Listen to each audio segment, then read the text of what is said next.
صبح کا وقت ہے، آنکھ بھی کھلی ہے، اذان کی آواز بھی کان میں آئی ہے، آپ کا نفس کہتا ہے ابھی سو جی۔ آپ نے اپنی چادر یا کمبل کو درست کیا اور کروٹ لیا، یہ کیا ہے؟ آپ نے کس کا حکم پیچھے پھینکا اور کس کا حکم مانا؟ اللہ کے حکم کو پیچھے پھینک دیا، نفس کے حکم کو آگے رکھ۔ یہ شرک، اس شرک کو جاننے والے بہت کم ہیں۔ مولانا روم نے خوب کہا تھا، نفس ما ہم کم ترس فرعون نیست لیکن ایرعون نیست، میرا نفس بھی فرعون سے کم نہیں ہے۔ فرعون نے کہا تھا میں الیس لی ملک مصر وہذہ الانہار تجری من تحتی، کیا اس ملک مصر کی حکومت میری نہیں ہے؟ اور سارا جو یہ آب پاشی کا نظام ہے، انہار کا نظام ہے، وہ میرے کنٹرول میں نہیں ہے؟ جس کا چاہوں موگا کھلا رکھوں، جس کا چاہوں بند کر دو۔ یہ تھا خدائی کا دعویٰ، انا ربکم الاعلی۔ تو مولانا رول کہتے ہیں میرا نفس بھی اس سے کمتر نہیں ہے۔ وہ کہتا یہ جسم میرا ہے، اس پر میرا حکم چلے گا، میں نہیں جانتا کون اللہ کون رسول، کیا حرام کیا حلال۔ تو فرعون سے کم تو نہیں ہے میرا نفس، لیکن فرعون اس کی بہت مدد تھی، فوج تھی، لاؤ لشکر تھا، تو اس نے زبان سے بھی کہہ دیا کھل کر الا ربکم الاعلی۔ میں مسکین ہوں، غریب ہوں، میرے پاس کوئی طاقت نہیں ہے، میں زبان سے تو کچھ نہیں کہہ سکتا، اندر سے میرا نفس یہی کہتا۔ یہ نفس کی حکومت قرآن کہتا ہے، میں حیران ہوتا ہوں، دو جگہ یہ مضمون آیا ہے، ارأیت من اتخذ الہہ ہواہ افانت تکون علیہ وکیلا۔ اے نبی تم نے دیکھا اس شخص کو، اس کے حال پر غور کیا جس نے اپنی خواہش نفس کو اپنا الہ بنا لیا ہے۔ اللہ اکبر، الہ لا الہ الا اللہ، کلمہ توحید کا مرکزی لفظ یہاں آ رہا ہے، من اتخذ الہہ ہوا ہو، جس نے اپنی خواہش نفس کو اپنا معبود بنا لیا، الہ بنا۔ افانت تکون علیہ وکیلا، کیا آپ ایسے شخص کی کوئی ذمہ داری لے سکتے ہیں؟ سود حرام ہوا کرے جی، حرام ورام، ہمارا دھندا جو ہے وہ آگے بڑھ نہیں سکتا۔ اللہ کے حکم کو پیچھے ڈالا، نفس کے تقاضے کو آگے رکھا۔ کون معبود ہے آپ؟ نام عبداللہ رکھیے، نام عبد الرحمن رکھیے، ہے عبد النفس، نفس کے بندے، نفس کے غلام۔ پوچھا گیا ایو الہجرت افضل یا رسول اللہ، اے اللہ کے رسول بتائیے سب سے اعلیٰ ہجرت کون سی ہے، افضل؟ فرمایا ان تاجر ما کرے ربک، ہر اس چیز کو چھوڑ دو جو تمہارے رب کو پسند نہیں۔ آج رات ہی سے آپ ہجرت شروع کر سکتے ہیں۔ جائزہ لیجئے کیا کیا چیزیں میری زندگی میں خلاف شریعت ہے، وہ اللہ کو ناپسند ہے، فیصلہ کیجئے کہ آج کے بعد نہیں ہوگی، ہجرت شروع ہو گئی۔ افضل الہجرہ، سب سے افضل ہجرت شروع ہو گئی۔ المجاہد من جاہد نفسہ، جہاد تو یہاں سے شروع ہو گیا، اپنے نفس کے خلاف جہاد کرنا۔ صبح نفس نے کہا ابھی سو جاؤ، آپ نے نفس کی بات کو رکھ دیا، اپنا کمبل اٹھا کے پھینکا، اٹھے، وضو کیا، نماز کے لیے آپ مسجد چل دیے، آپ نے جہاد کیا نفس کے خلاف۔ یہ افضل الجہاد ہے۔ افرأیت من اتخذ الہہ ہواہ افانت تکون علیہ وکیلا، کیا تم نے غور کیا اس شخص کی حالت پر جس نے اپنی خواہش نفس کو اپنا معبود بنا لیا، الہ بنا لیا، کہہ رہا ہے لا الہ الا اللہ، لا الہ الا اللہ، لیکن الہ تو اس کا لفظ ہے۔ ظاہر بات ہے فرعون نے اگر دعویٰ کیا تھا میں تمہارا خدا ہوں، انا ربکم الاعلی، تو کیا اس کا مطلب یہ تھا کائنات میں نے پیدا کی ہے، تمہیں میں نے پیدا کی ہے؟ ذرا سوچیے، کیا وہ بزرگ موجود نہیں ہوں گے جنہوں نے اسے دیکھا ہو کہ آج اس کی ولادت ہوئی تھی، کل اس کی کوئی اور سیری بنی ہوئی تھی؟ یہ کیسے تھا؟ وہ دعویٰ کیا تھا؟ میرا حکم چلے گا، میں نہیں جانتا، الیس لی ملک مصر کی حکومت میری ہے کہ نہیں؟ قرآن حکیم نے بھی سورہ آل عمران کے آخری رکوع میں ذکر کو سب سے پہلے اور سب سے اہم عامل کی حیثیت سے شمار کیا۔ چنانچہ اس کی پہلی آیت جو ہے سورہ آل عمران کے آخری رکوع کی، اس میں تو وہی مضمون جو میں بیان کر چکا وہ آیا ہے، ان فی خلق السماوات والارض واختلاف اللیل والنہار لآیات لأولی الالباب، یقیناً آسمان اور زمین کی تخلیق میں اور دن اور رات کے الٹ پھیر میں نشانیاں ہیں ہوش مندوں کی۔ ان کے ذریعے سے انسانی شعور کے اندر وہ معرفت رب اجاگر ہوگی۔ وہ پہلا مرحلہ اس نے طے کر لیا، وہ ڈورمنٹ معرفت اب ایکٹیویٹ ہو گئی۔ اب مزید فکر کا مرحلہ ہے جو اگلی آیت میں آیا ہے، الذین یذکرون اللہ قیاما وقعودا وعلی جنوبہم ویتفکرون فی خلق السماوات والارض ربنا ما خلقت ھذا باطلا سبحانک فقنا عذاب النار۔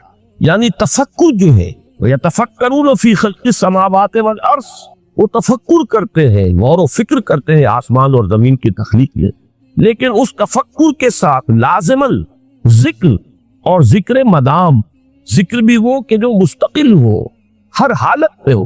الذین یذکرون اللہ قیاما وقعودا وعلی جنوبہم، وہ لوگ کہ جو اللہ کو یاد رکھتے ہیں، اللہ کا ذکر کرتے ہیں، کھڑے ہوئے بھی، بیٹھے ہوئے بھی، اور اپنے پہلوؤں کے بل یعنی لیٹے ہوئے۔ اب ان تین کے سوا تو کوئی پوزیشن انسان کی نہیں ہے، اسی کا نام ہے دوام ذکر۔ اور اس کے ساتھ اگر وہ تفکر کرتے ہیں تو ان کا فکر اگلی منزل تک پہنچتا ہے۔ تو پہلی شے تھی فکر انسانی کی صحیح رخ پر مزید پیش قدمی اور پیش رفت، اور اس کے لیے لازم ہے ذکر و فکر کا امتزاج۔ دوسری چیز کو لیجئے عمل کی درستی۔ اس عمل کی درستی کے لیے اللہ تعالیٰ کے ساتھ ایک گہرے تعلق کی بنو، اس لیے کہ صبر کی بحث میں یہ مضامین شاید آپ کے سامنے آ گئے ہو کہ صبر جہاں مصیبت پر صبر ہوتا ہے، تکلیف پر صبر ہوتا ہے، اللہ کے احکام پر جمنا یہ بھی صبر ہے، نفس کی خواہشات کی واق کو تھام کر رکھنا، کھینچ کر رکھنا یہ بھی صبر، اور استقامت کسی شے پر قائم رہنا یہ بھی صبر۔ تو عمل صحیح پر استقامت کے لیے وَاصْبِرْ وَمَا صَبْرُكَ إِلَّا بِاللَّهِ، اس صبر کی سب سے اہم جو بنیاد ہے، اس کا جو سب سے بڑا ذریعہ ہے، اس کا جو سب سے بڑا سہارا ہے، وَمَا صَبْرُكَ إِلَّا بِاللَّهِ، اس کے لیے ضرورت ہے ایک گہرے تعلق کی کہ اللہ کے ساتھ ایک ایسا تعلق برقرار رہے جو نہ صرف گہرا ہو بلکہ دائم و قائم مسلسل۔ ذرا ظہول ہوگا تعلق مع اللہ میں، ذرا کمی آئے گی، شیطان کا وار کاری ہو جائے۔ اسی کو حضور نے حدیث میں یوں تعبیر کیا ہے تمثیلاً کہ جو دل اللہ کی یاد سے غافل ہے اس پر، فارسی کا وہ مقولہ بھی ہے کہ خانہ سالی را دیو بھی گیرت، گھر خالی رہے تو جنات اس پر دیو جو ہے آ کر قبضہ جما لیتے ہیں۔ تو خانہ قلب جو ہے اگر یاد خداوندی سے خالی ہو گیا تو شیطان ابلیس لعین اپنی تھوتنی ٹکا دیتا ہے۔ یہ لفظ آتا ہے سور کے منہ کے لیے تھوتنی، جس طرح اس کا نکلا ہوا سبو ہوتا ہے آگے، تو یہ لفظ استعمال کیا گیا کہ وہ اپنی تھوتنی انسان کے دل پر جما کر اور تھوکے مارنے شروع کر دیتا ہے۔ تو شیطان کو موقع ہی کب ملتا ہے جب انسان کے تعلق مع اللہ کے اندر کنگر وہ خانہ بالکل خالی ہو گیا ہو یا اتنا ضعیف ہو گیا ہو کہ کل عدم ہو جائے، گویا کہ نہیں۔ تیسری چیز کی طرف آئیے، روحانی ترقی۔ روحانی ترقی کے لیے میں ایک اصطلاح کے سامنے لا رہا ہوں، اس سے مراد کیا ہے؟ روحانی ترقی کے لیے ہماری دینی اصطلاح ہے تقرب الی اللہ، اللہ سے قریب تر ہوتے چلے جانا۔ اس پر میرا ایک کتابچہ بھی ہے، تقرب الی اللہ کے دو مدارج، دو درجے، جو در حقیقت ایک حدیث نبوی علیہ الصلوۃ والسلام ہی پر مبنی ہے کہ حضور نے ایک درجہ قرار دیا ہے تقرب بالفرائض، فرائض کے ذریعے سے انسان اللہ کے قرب حاصل کرے۔ ایک ہے تقرب بالنوافل، نوافل کے ذریعے سے اللہ کا قرب حاصل۔ ان میں کیا نسبت و تناسب ہے؟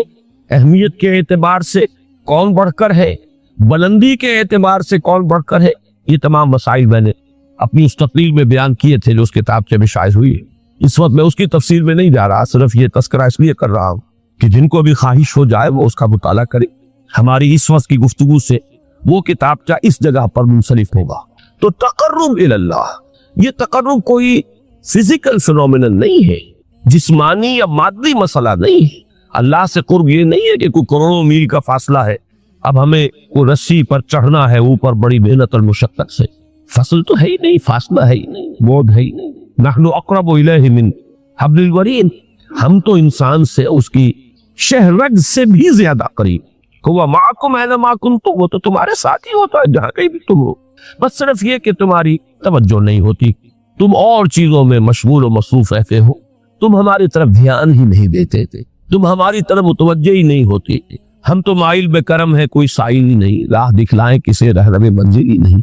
انسان جب متوجہ ہو جاتا ہے اور بڑھتا ہے، آگے پیش قدمی کرتا ہے روحانی اعتبار سے، تو یہ ہے در حقیقت تقرب الی اللہ، اور اسی کو ہم کہیں گے روحانی ترقی۔ اب ان تین چیزوں کو اگر آپ نے ذہن میں جما لیا، پھر میری بات کی ترکیب اس کو ذہن میں قائم کیجئے۔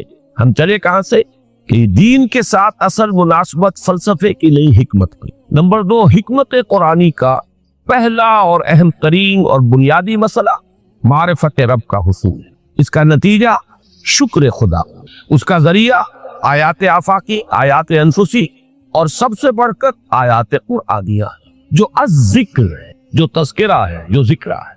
لیکن اس پہلے مرحلے کو اگر کوئی انسان بفضل ہی تعالی، اللہ کے فضل و کرم سے طے کر لے، اب اس کے سامنے تین مسئلے، فکر کی مزید پیش رفت، مزید پیش قدمی صحیح رخ پر، اس کے لیے ذکر اور فکر دونوں کا امتزاج لازمی۔ فقہ قرآن اختلاط ذکر و فکر، الذین یذکرون اللہ قیاما وقعودا وعلی جنوبہم ویتفکرون فی خلق السماوات۔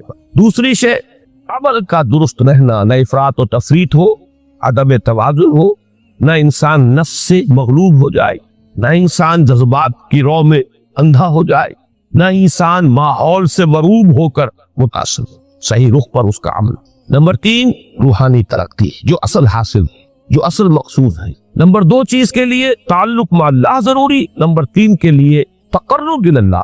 اب غور کیجئے، ان تینوں چیزوں کا بڑا گہرا تعلق ہے نماز کے ساتھ، ان تینوں کے لیے ستون کی حیثیت نماز کو۔ لہذا ایمان کے بعد یا معرفت رب کے بعد حکمت دین کا اہم ترین مسئلہ نماز، صلاۃ، اس لیے کہ ایک طرف یہ انسان کو اللہ کے ساتھ ایک گہرے تعلق کا ذریعہ فراہم، اپنی تمام مصروفیات میں سے ان مشغولیتوں میں جن میں گم ہونے کا خدشہ ہوتا، نکلو۔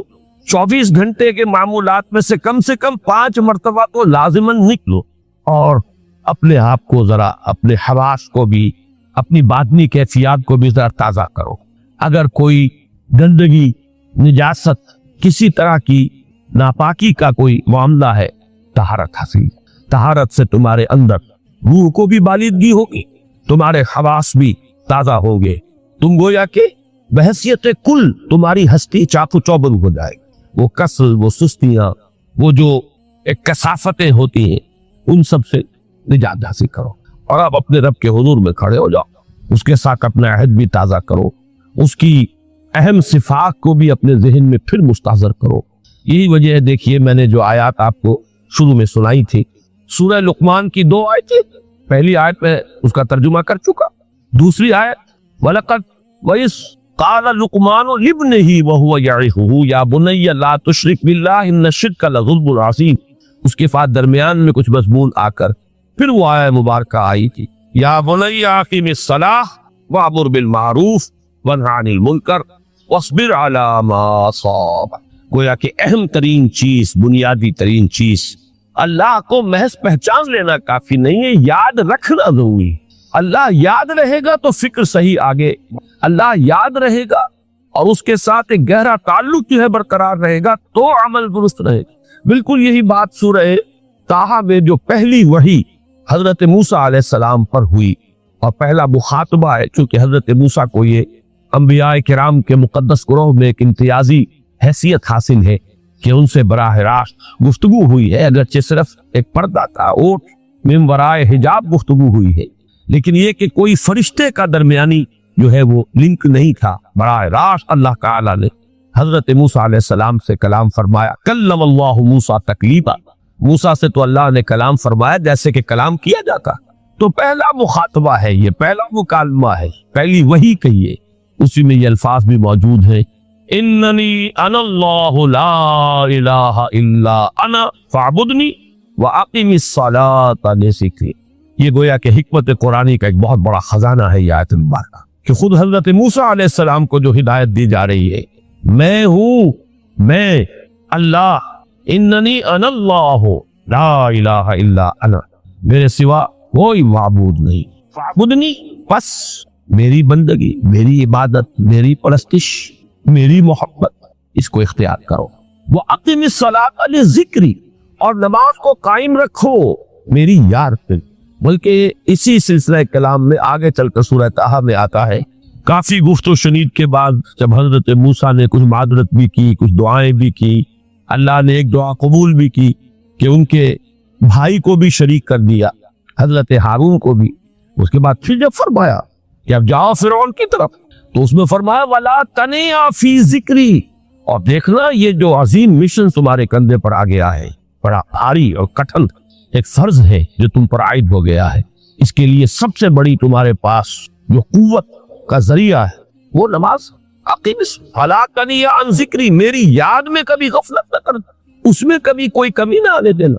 جیسا کہ میں نے عرض کیا تھا کہ جیسے ہی وہ تعلق جو ہے کمزور پڑتا ہے یا منقطع ہو جائے معاذ اللہ، تو پھر انسان گویا کہ